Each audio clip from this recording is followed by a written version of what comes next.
Hello guys, hello mga kamamaji. Tupi-tupi muna ng mga damit.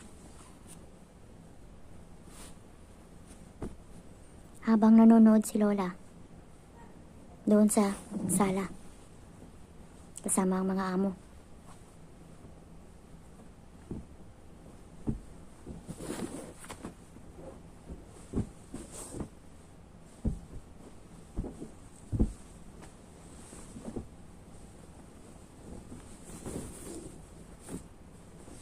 Araw-araw ganito ang gawain. Siyempre, parang sa Pinas lang. Paulit-ulit. Pero dito, mahaba ang oras.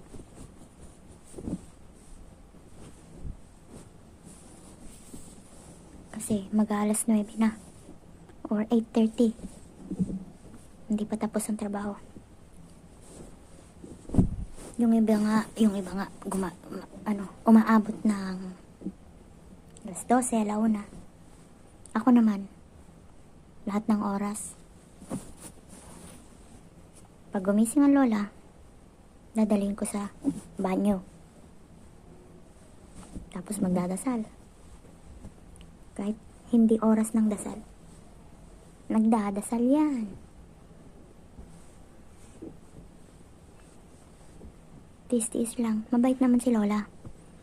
Huwag lang sumpungin pag hinanap ang mga anak.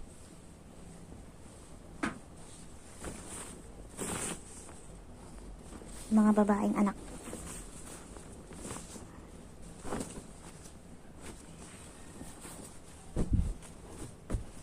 So dito, hindi na pinaplansya ang mga pangbahay. Yung tob lang. Yung mahabang damit nila na puti.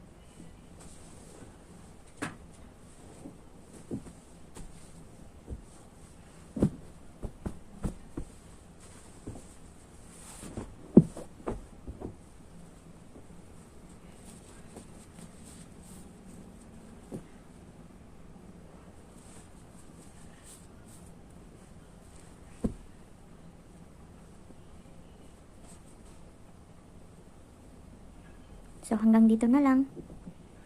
Bye-bye ulit.